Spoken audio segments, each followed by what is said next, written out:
Wondering how to fall completely in love with the people and things that surround you at home? I've spent the last 15 years studying how and where families thrive and what relational and house characteristics ignite us with that homey feeling. On this podcast, we uncover how our brains process the people we live with and the houses we live in so we can confidently create our homes to be wonder-filled connection magnets. Ready to give up the decision fatigue, comparison hives, overwhelmed ulcers, and confusion chaos? You are in the right place. I'm your host, Carly Thornock. Welcome to Becoming Home. What's up, homies? I'm so glad that you are here, and I'm especially glad to have my guest today. I can't wait for you guys to meet these guys. This is Tony and Alisa DiLorenzo. They're in San Diego, and they are going to bring your marriage back to life because they are going to talk to you about sex and love and commitment and challenge. And every listener here, you're going to walk away wanting your relationship to be your priority. Welcome, DiLorenzo. So glad that you are here. Oh my gosh, Carly, welcome.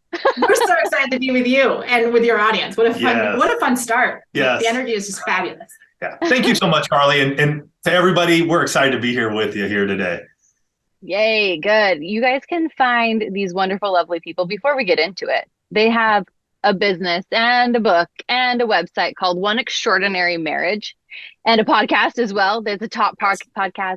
So good. So we're talking marriage today, and we're going to be talking about how your marriage coexists with your house. And we'll be kind of weaving that in and out. But the first thing we want to talk about here, I'm going to say the swear word, the love languages. Yes. Tell us about the love language and what's wrong with them. And I will just step off my soapbox and hand it right to you because I know we share this. Go ahead. So I've been a marriage coach for the last 10 years. And I can't tell you, Carly, how many coaching sessions that I've been in where one spouse or the other will say, my spouse is not doing my love language. They are not meeting my love language. And they're like, well, you're not meeting my love language. And so it becomes this huge tug of war. And I got really frustrated having to, get everybody off to their separate sides on the tug of war and say, okay, let's talk about this. Let's all play nice together. Let's get on the same team. Got so frustrated that Tony and I actually wrote a book to come against this because it's not about the two of you being on opposite sides. It's about the two of you working together to create an extraordinary marriage. Right? When it's all about, well, what are my needs? And you're not doing this, so I'm not going to do it for you. Then we're not playing team anymore. Mm-hmm. That's playing paintball. That's exactly. And what happens in paintball? You get all messy and people end up hurt and it just becomes like a disaster. Totally. With love languages and marriage smeared all over it as an excuse. It's just not the game. It's not the game we want to play. Yeah. And over the years, Alisa and I have been married 26 years. Yes. So just want to let everybody know we've been through this marriage journey for a bit of time and still learning and growing. And even when we were younger marrieds, and we're talking, first year, second year, love languages was out back then. And you make us sound really old when you put all of that in context. Wow. Everybody go look at the video. They look like they're not a day over 32. There you go. Thank you. I feel like as a society, we were less selfish. When Alisa and I were younger marrieds, we were less selfish. The love languages were newer. Mm-hmm. And so I think a lot of us saw them as like, okay, this is something that I can see who I am, but it's not the only thing I am in my marriage. Over the years, and as Alisa and I have poured into marriages for 13 of these years, we have just seen society change a little bit to be a little bit more selfish. Mm. The love languages become an absolute identity. Yeah. And so what Alisa is talking about with that tug of war, it becomes like more like I'm in this corner, mm-hmm. and if you don't move, then you're not loving me. Mm-hmm. And that's not the case in marriage. That like hits me right at the core. It's so true. We're using the way we want to be loved, our preference, shall we say, as a weapon. Who wants to be married to that? And who wants to live that way? Nobody. Well, and I'm sure, Carly, you've heard people say, well, I am words of affirmation, or I am. I am acts of service. So it's this whole like identity thing that's going on instead of looking at these different aspects of our marriage and saying, wait, you know what? If we were going to the love language, well, there needs to be serving in a marriage. There needs to be words of encouragement. There needs to be physical touch and quality. Like those are all components of a healthy marriage. It's not that you just have like one person in the marriage who is that thing. Like I don't walk around saying I am acts, I don't introduce myself and walk up to somebody and say, "Hi, Carly, I'm acts of service. How are you?" Like that'd be weird. But we do it in our marriages around the love language instead of saying, "Wait a minute, how can we create a framework that allows us to look at our marriage holistically and step into this place of identifying where we're really strong and identifying where we need to strengthen our marriage?" Yep. And the love languages doesn't do it because it's just this like who I am, not how I show up. That's so fascinating. And whenever we intertwine who we are based on something exterior to us and intertwine our identity with it, there's no way to see beyond it to actually love, which is the point, which is why we're here. Right. We want to have better marriages and we want to use our houses to help us love instead of being like, I'm acts of service. And if you don't do my dishes, you don't love me. If you don't make the bed how I say, you don't love me. The eye rolls from both sides of us. Over there, like, okay, so what do we do? What do we do? Save us. Well, it's taking a different approach and saying, wait a minute, if we can get on the same team, if we can look at what makes our marriage strong, and coming at this after 10 years of working with coaching clients, we started to discover that, you know what, there are certain aspects that if a couple focuses on these areas of their marriage, they can actually create strength and create a framework to have an extraordinary marriage. And we called it the 6 pillars of intimacy because in our own marriage, one, we realized that around this word intimacy, it's not sex all the time, right? You can't be having sex 24/7. So you have to look at what are all of the different aspects that makes a marriage strong and then take steps to be intentional and active in each one of those pillars. This is so good. Take it away. What are our pillars? Can you give us a sneak peek? Yeah. And so I'm going to just run through them real quick. If you want to go deep dive into it, you can go grab our book. It's on Amazon. But we have emotional intimacy. That's our closeness and connection between our verbal, nonverbal communication. Physical intimacy is your non-sexual touch. We're going to talk about sexual intimacy, but we really broke this up, Carly, because we wanted people to understand, like, us kissing and us holding hands or Alisa's hand on my leg or us cuddling naked at night, that is just plainly physical touch, and we can strengthen that pillar. So we go from there into our financial. We go into a financial intimacy. How are we getting close and connected in our finances? Yeah. Hey, we're talking about our homes here. Like there's a lot of moving parts. Alisa and I have 2 children. We get it. Buying homes, selling homes, refabbing the home, making it look exactly the way you want it. But then at the same time, you got kids in sports and this. Are you guys on the same page? Right. Like, where are you? Then we got spiritual intimacy. How are we going to get close and connected in our spiritual walk together? And this is one that a lot of couples look at. They come to their own spiritual realization of where they're at. As a child, it's their own thing. But now how do we bring it together as husband and wife? How are we doing that? Recreational intimacy, the activities, the fun. What are those things that we're doing that just lights us up, brings us joy? And then lastly is our sexual intimacy. And that is your romance, your initiating, your foreplay, and your sexual intercourse. That's so good. I've never heard it called recreational intimacy before. That's brilliant. Well, it takes away from just being date night. Right. Like, which is what a lot of people hear now, like if your marriage is struggling or if if you've got young kids, people be like, here's how you fix it. You go on a date night, go have a date. And the truth of the matter is that it's more than just showing up to have dinner at a restaurant where you don't actually have to cook the meal.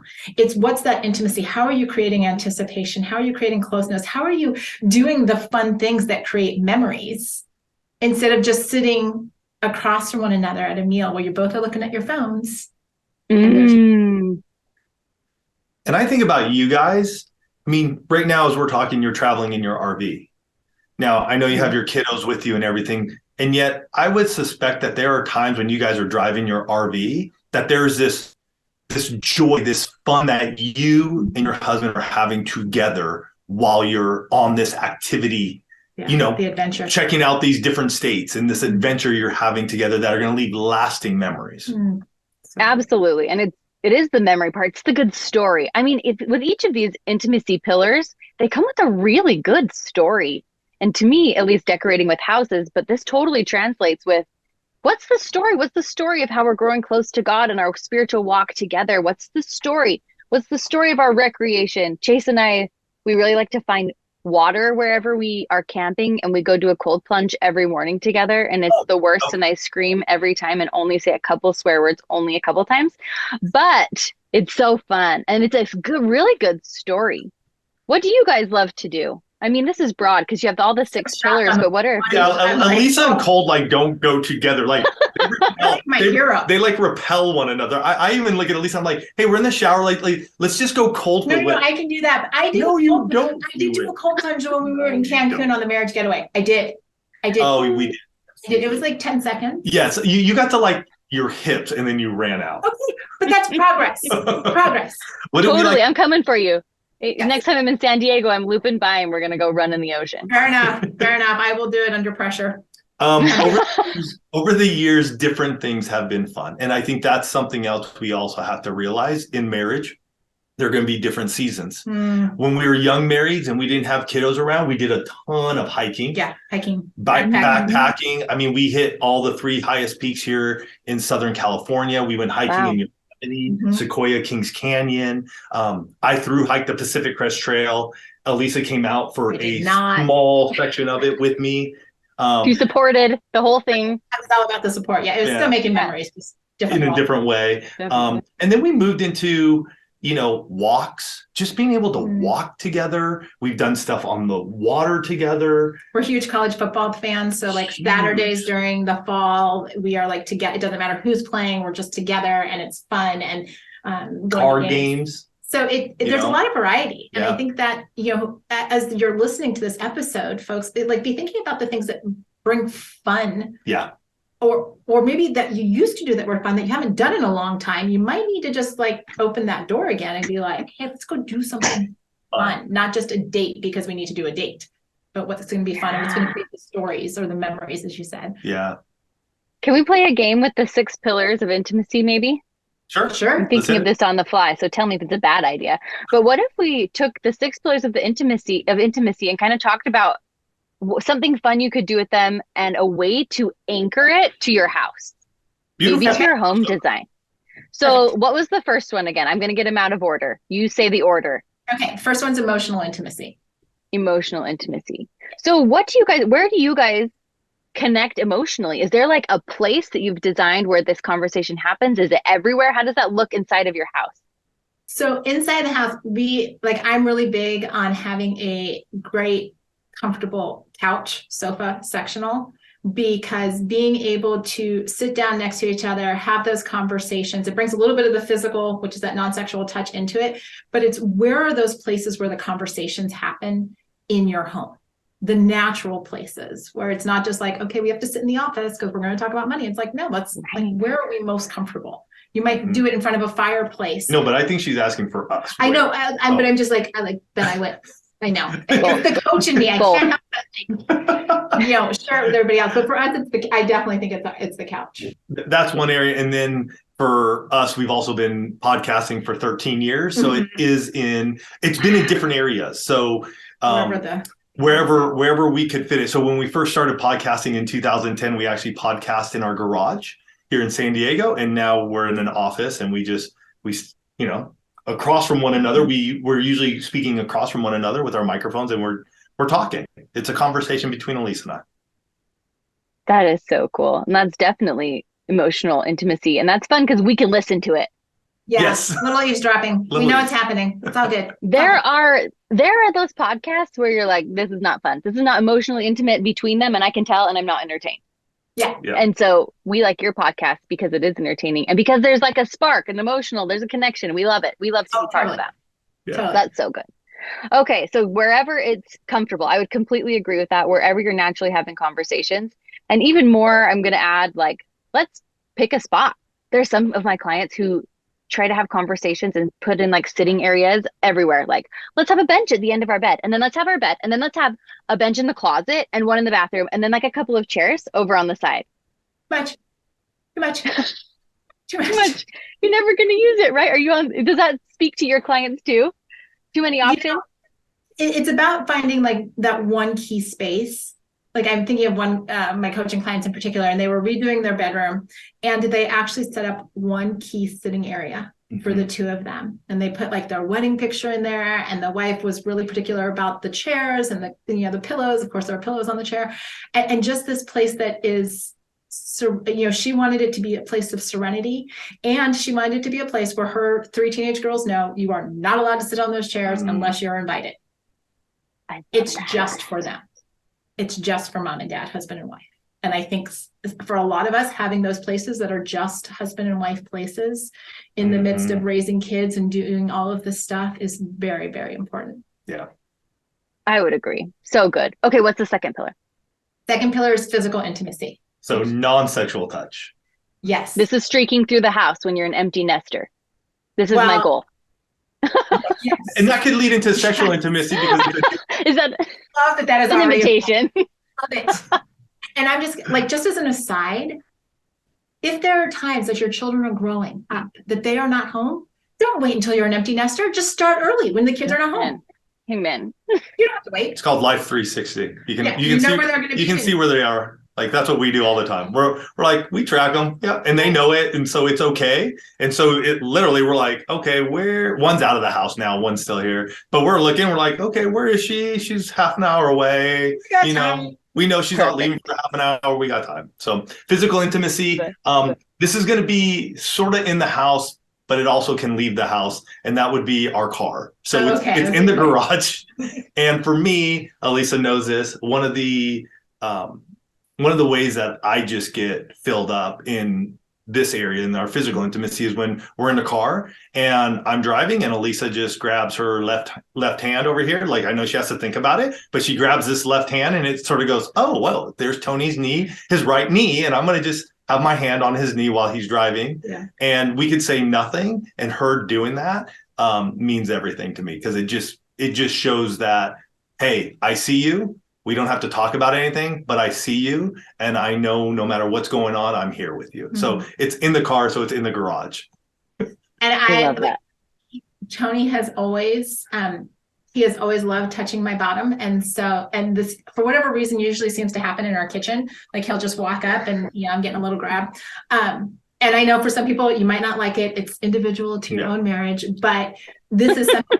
No, if I'm cooking in the kitchen or if I'm walking around the kitchen, there's likely just going to be this like, hey, I see you, little pat on my bottom, just to have that physical connection, just to say, hey, you know what, this is just me showing affection to you. And that's something, again, this is a pillar where you can have the conversations about what's meaningful in terms of that physical intimacy to both of you. So you understand what that looks like.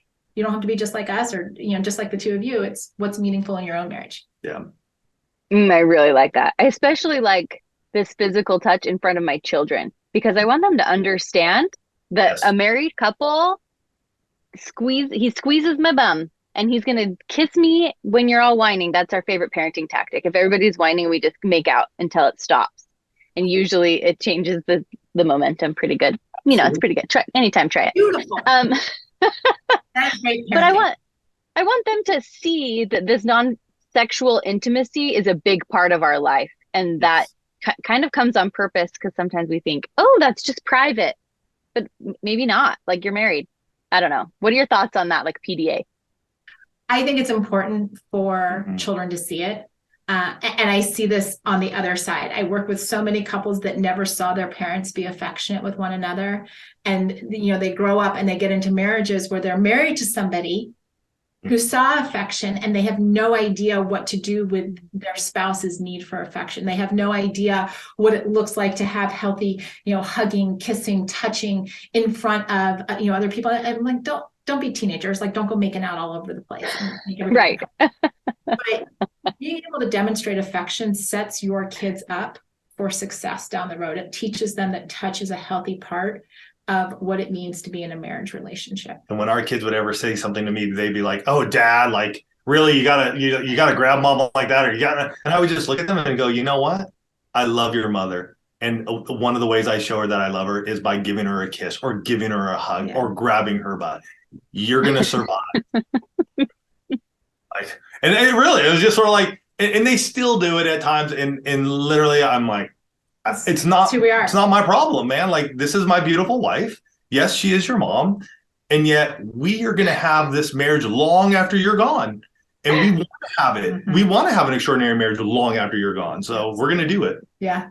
That's true. And the research, I'm sure you guys are all over this, but the research totally shows that the best gift we could give our children is a strong marriage. Absolutely. And when we're loving their father, loving their mother, that's for them. Mm-hmm. Oh, and the sense of security that it brings to a child to see their parents interact that way. Yeah. Priceless. It is. Absolutely. Totally, I agree. All right, pillar number 3. Pillar number 3 is financial intimacy. Oh, okay, where do you do your finances? I'm just like shaking it out over here. Is there a spot? Yeah, I know. There have been many places. There have been many places. I mean, the office has always been, a typical place where we would sit down and especially when we were really starting to get a handle on our finances, because when we got married, we did not do that so well. Right. Part of the reason why we realized financial intimacy is a thing. Yeah. We have a lot of financial conversations either in the car or when we're out walking. Yes. And part of that is because when you are side by side with your spouse, so side by side in the car, side by side on a walk, it changes it from being adversarial to being team. And finances are one of those topics that can often feel very adversarial. Oh, you spent this much, or what was that purchase, or what's on the credit card? And when we shift our dynamic, we shift our posture, we can move back into that place of saying, hey, we're doing this together. We're talking about our finances. The finances are the thing. Yeah. But you and I are on the same team. And so I find that most of our conversations around this happen in a place where we are side by side, as opposed to, because we've had some really bad conversations about finances. Yeah. And we've discussed everything from, life insurance to wills, all the big stuff that you really need to have to that way. I mean, sometimes it's just us moving around and just bringing up the conversation and getting away from what is in the house to just have clarity about the big decisions that are upon us. And I was just thinking too, like, for those of you listening, this might be around a fire pit, right? So a fireplace, be sitting in a place that has a lot of comfort, but you can also be side by side instead of, sitting at the dining room table and going, okay, let's talk money. And somebody's like, I don't want to. Or there's a computer open with the spreadsheets and everything going on. And that can be intimidating for one or both of you even. Absolutely. Yeah. Definitely. I think we keep our ledger. Like, I've decided to do my finances with a pencil on my, like a spreadsheet like this, just so that I can have a little bit more connection with it, personal connection. And I would do that on the road as we're driving. So he'll be driving with the map and I'll just go through and be writing down our finances and say, like, what was that Amazon thing? And he can tell me. What was that thing that we did? And we can tell me. But it's so true. Me and you against the world is so much stronger than you versus me. And we're tug of warring about money. Absolutely. Brilliant. That's a great idea. All right. What's our 4th pillar?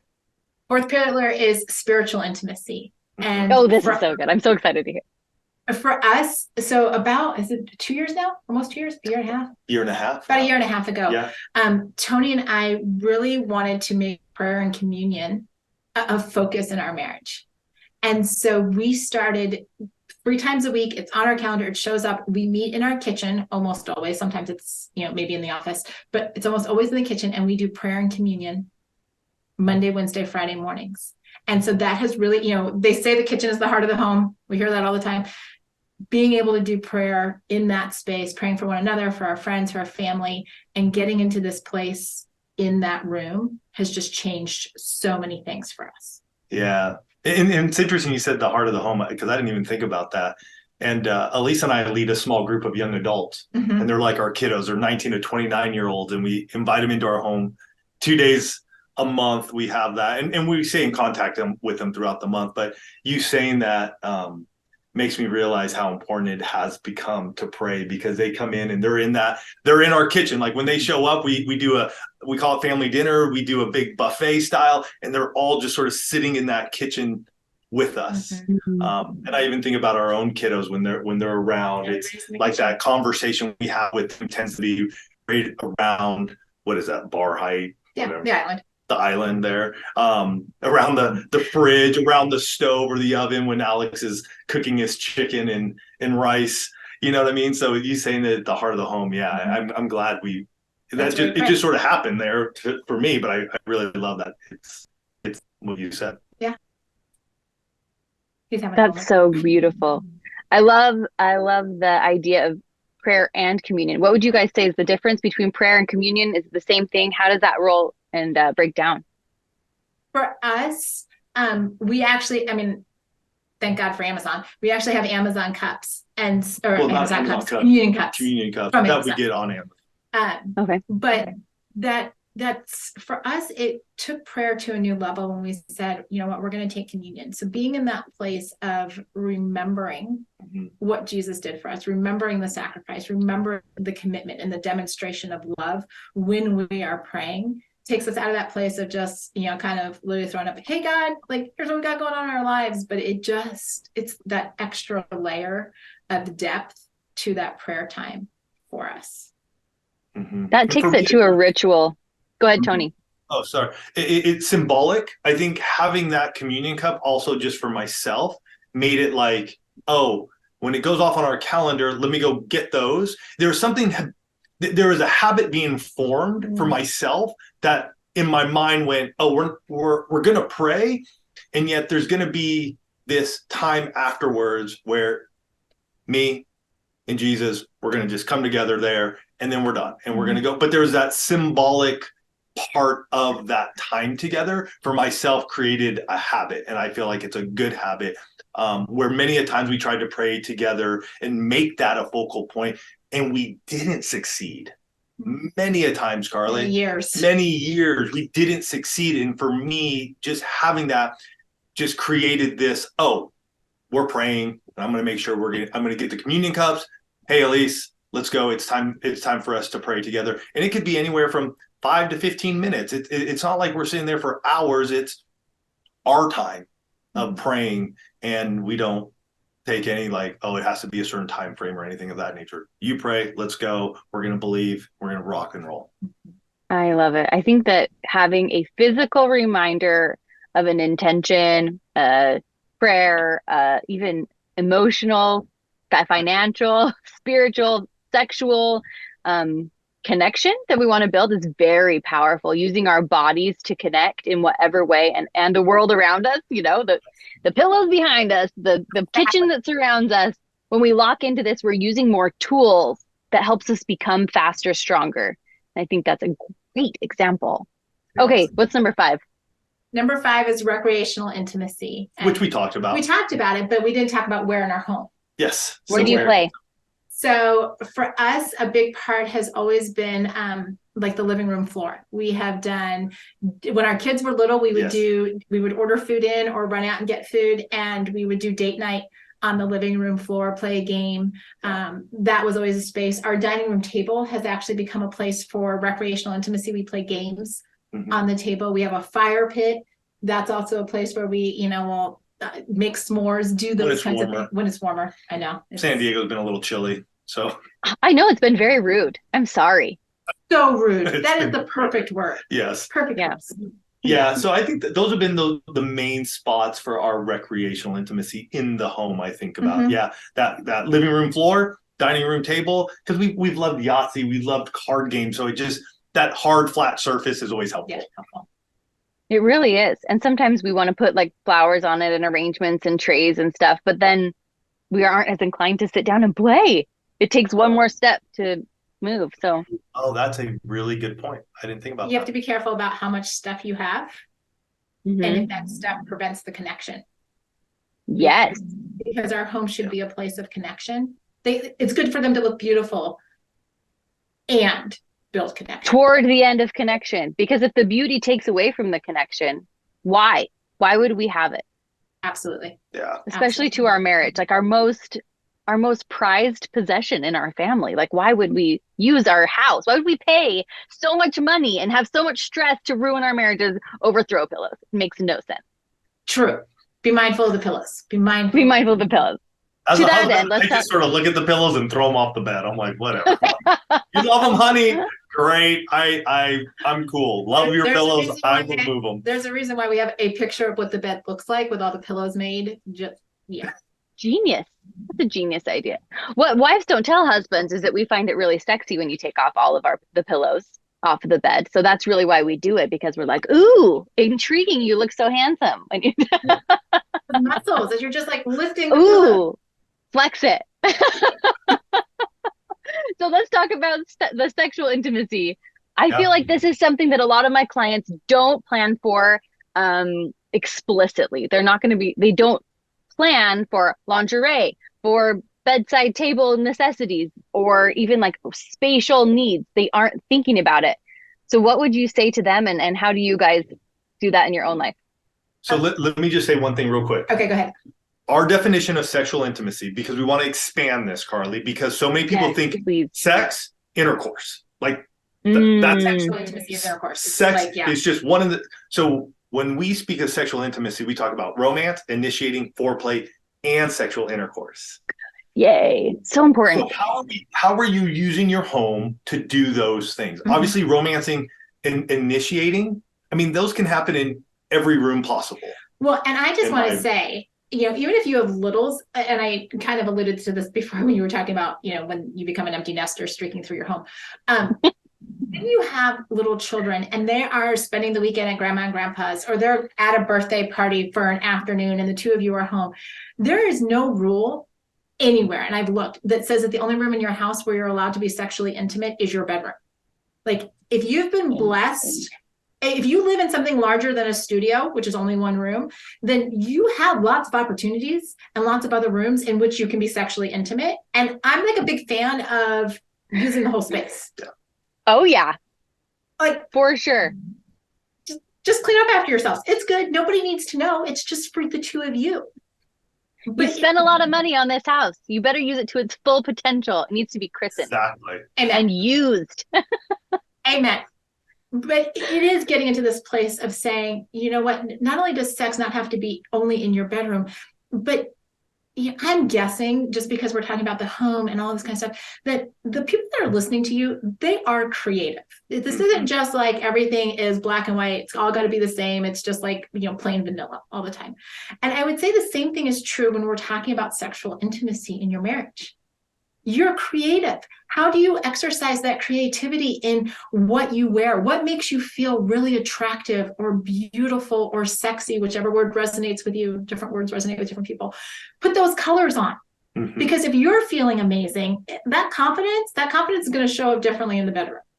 When you have, whether it's your favorite lube or a toy that you enjoy using, and it's easy to get to, and it can become part of your sexual intimacy, well, the easier it is to get to, the more likely you're going to use it, and it's going to enhance that relationship and the connection between the two of you. I wish somebody had told me this 26 years ago. It took us a lot of years of struggle, right? Which is why, we're really big fans of Uber Lube. Yeah. That has changed countless marriages around the world. Really big fans of lingerie, and guys, if you're listening to this, put something sexy on for her to see you in, because she likes looking at you too. Just that's so fun. What is different about Uber Lube that you've noticed? Oh my gosh, it's the smoothness of it, Carly, and when you manipulate it, it stays the same. It doesn't get all consistency stays the same. Yeah, the consistency stays the same, so it doesn't get sticky after a while, and then after you stop using it, it just sort of dissipates. You can actually use it as a massage oil as well. It's used for many different things, but we have found that it is just it's like the Rolls Royce of lube, and we love it. We gift it to all of our newlyweds, folks who are getting married. Yeah, I mean, we gift it. Gift we gift it to many people, because we're just this is the best stuff. And those in the one family who picked it up literally will always come back and they're like, picked up a bottle. This is the best stuff. We continue to use it. We continue to buy it. There we go. So it's one of those items that we found after years and years of trying different things that we're like, this is it. There's nothing else that we want to pick up. That's so helpful. That's not something you bring up on a play date. What lube do you use? Mine's getting a little sticky. So we're glad to just know. We're glad to know from the people who have tried it out. Let's put it this way. We've gotten texts from people on their honeymoons that they're very excited and happy that they got this as a wedding gift. So, and our text back to them is you're on your honeymoon. Go enjoy your We don't want to hear from you. Appreciate the gratitude, but save it. Just go do it. That's so fun. So in your own bedroom, is there a place where you keep all of this stuff? And I'm going to take this moment to say you guys sell a kit of all your favorite things, don't you? Yeah. Oh yeah. Yeah. So we have in our bedroom, we do have what's the name of the bag? The Zappa bag. Zappa bag. So the bundle we have is called the Bedroom Adventure Bundle, and the big part of it is the Zappa bag, which is just a nice little charcoal bag that you can just put everything in it. You can even lock it if you need to, but it's just very discreet. And the reason for that is because it sits on a nightstand or like a little nightstand side table. And so as opposed to having all of that stuff out where little hands can be like, Mommy, what is this? Or we have older kids. So it'd be like, hey, Mom, what is this? Or your housekeeper. Hey, Mom. Like, we don't want to have those explanations. For us, having it all in a bag has just made us more comfortable. Yeah. It's easily accessible, but it also, just because it's a locking bag, can be just for us.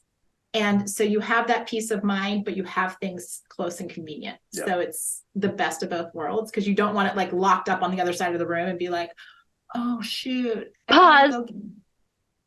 Yeah, exactly. No pausing. No. Pull it out of pull it from underneath the bed and you're good to go. Yeah.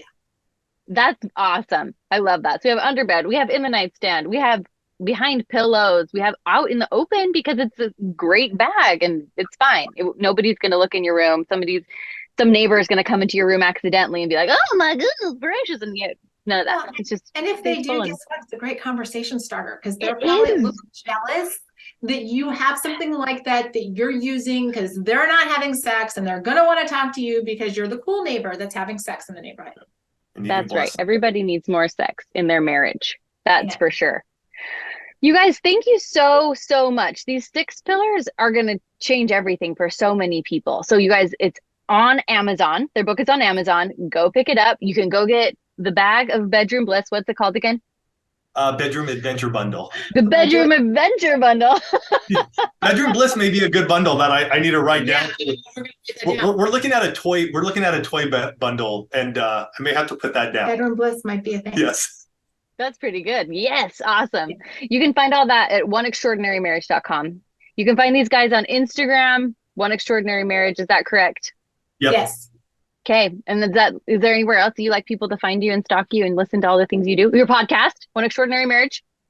Yes. We keep it really simple. Just search One Extraordinary Marriage wherever you're searching and you'll find us. Yes. Everybody needs Tony and Alisa in their lives. Thank you again so much. It's such a pleasure to have you. And everybody listening, go make a huge mess. All the kinds of messes. Let's see if I can remember them off the top of my head. Here we go. We have emotional messes. We have physical messes. We have spiritual messes. We have financial, sexual. What's the one I'm missing? Recreational. Go make some messes with your spouse, because messes are really the foundation of anything important that we build. Any parting words, you guys? I'm going to say this. The 2 things that Alisa and I always say to have the extraordinary marriage you desire: be intentional and take action. Amen. So don't just leave it at that. Nothing. Carly did a wonderful job of taking those 6 pillars of intimacy. Nobody has ever done it, and putting it into your home. But if you just listen to this and don't do something with it, you're going to be in the same place you are now a year from now. So be intentional, take action in one of those pillars, and let's see what happens in your life and in your marriage. So good. Let's see what happens. Go find somewhere fun to love each other in your house today. All right, y'all.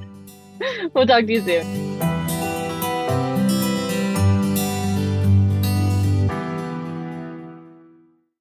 Hey, if you're loving what you're hearing and you want to know more, I invite you to go over to carlythornock.com and you can pick up a free guide. These are the 3 biggest mistakes that people make when setting up their houses. And I don't want you to make the same mistakes. And of course, in true Carly fashion, you know, it's going to be a lot less about the house and a lot more about your perspective about the house, but with some good housey tips thrown in. Go over to carlythornock.com and you can pick up that today.